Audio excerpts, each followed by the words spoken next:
O tema lojas históricas obriga a uma reflexão muito exigente, na medida em que nesta simples expressão, lojas históricas, concentram-se muitas questões que têm natureza variável. Lojas associadas à dimensão da atividade comercial, daquilo que é importante para o crescimento e o desenvolvimento de uma economia, históricas porque associa aquilo que tem a ver com a alma, com a identidade de uma determinada região. E, portanto, os vários interesses conflituantes que vão desde os proprietários aos comerciantes, à dimensão pública de quem tem de organizar os espaços públicos, tudo isto faz com que se conflituem diversos interesses contrapostos e que nós temos que fazer um esforço de encontrar o maior denominador comum em vista de um objetivo maior.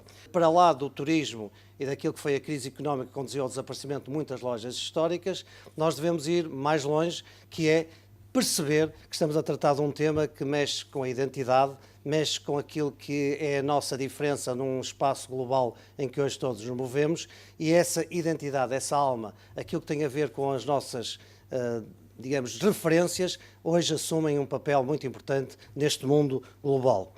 Há uns 3 anos atrás, por ocasião da Semana da Reabilitação, numa sessão que decorreu no Hotel Intercontinental, também então com sala cheia, causou algum escândalo as declarações do Presidente da Câmara do Porto, por acaso era eu, quando eu disse que a cidade não podia ficar indiferente ao que estava a acontecer às lojas históricas e que nós teríamos que tomar medidas de exceção. Rapidamente fui apelidado de marxista, de querer a economia planificada e de querer interferir com o mercado. Vejam bem como é que em 3 anos as coisas mudaram. Ainda bem que mudaram.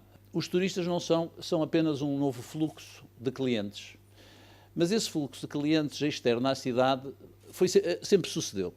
Quando o Porto foi uma cidade pujante no seu comércio tradicional, nos anos 50, 60 e 70, o Porto era uma cidade que recebia um conjunto de pessoas que vinham cá fazer compras e vinham do exterior e vinham da periferia. O comércio tradicional nunca foi ajustado verdadeiramente à população residente na cidade do Porto.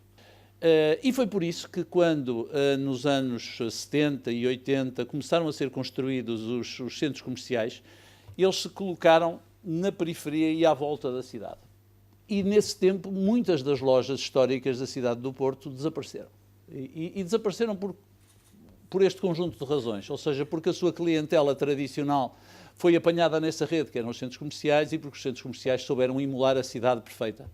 Como reconquistar a clientela? E reconquistar a clientela para o comércio tradicional da cidade obrigava-nos exatamente a perceber o que é que os centros comerciais tinham feito e fazer da cidade um centro comercial mais competente que os centros comerciais. Ou seja, devolver a concorrência. A reabilitação que se iniciou no centro da cidade, no espaço público, teve um grande impacto.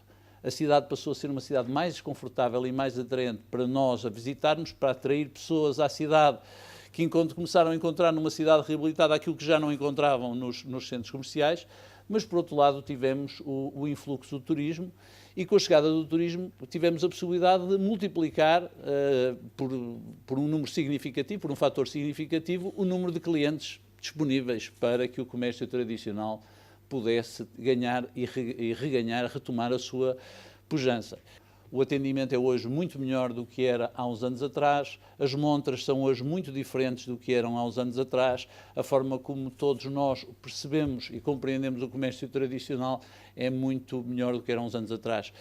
Se eu desafiar a sala, a cada um de vocês, a pensar onde é que faziam compras de Natal há 10 anos atrás ou onde fazem hoje, provavelmente chegaremos à conclusão que há 10 anos atrás nós nos tínhamos convertido a fazer compras em centros comerciais, e hoje já andamos pela rua a fazer compras e isso é uma experiência, além de tudo, mais muito agradável e muito simpática. As lojas históricas têm para as cidades um interesse que vai para além do equilíbrio entre a oferta e a procura.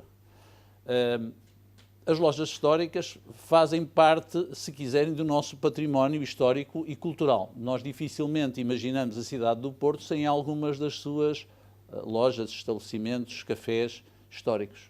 Compreenderão que se não houver uma política pública ajustada a esta realidade, aquilo que vai acontecer é que muito rapidamente a cidade perde a sua característica única e diferenciadora, que é ela mesmo que atrai turistas, que atrai visitantes, que atrai interesse, que atrai investidores.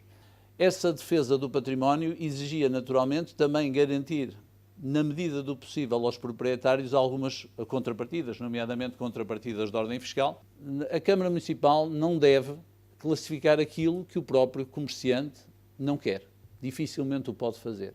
O comerciante tem que ter a vontade de o fazer e tem que ser capaz, naturalmente com o apoio e o auxílio dos serviços que nós disponibilizamos, de preparar uma candidatura, porque no fundo trata-se afinal de uma candidatura que dê condições, que garanta as condições para que essa sua candidatura tenha sucesso.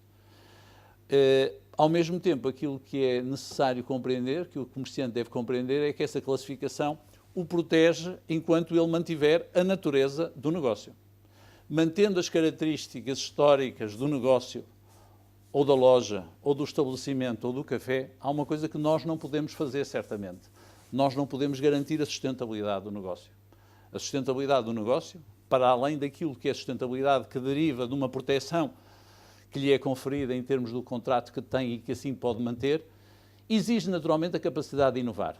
Não há nenhuma contradição entre ter um negócio histórico e ser capaz de inovar. E creio que no Porto temos alguns excelentes exemplos da capacidade que tem havido, da resiliência que tem havido das senhoras e dos senhores comerciantes da cidade, no sentido de, mantendo o padrão que nós pretendemos, apesar de tudo, conseguir modernizar o seu negócio sem, no entanto, perder esta característica fundamental, ou seja, esta ligação patrimonial que tem que ter e cultural que tem que ter à cidade.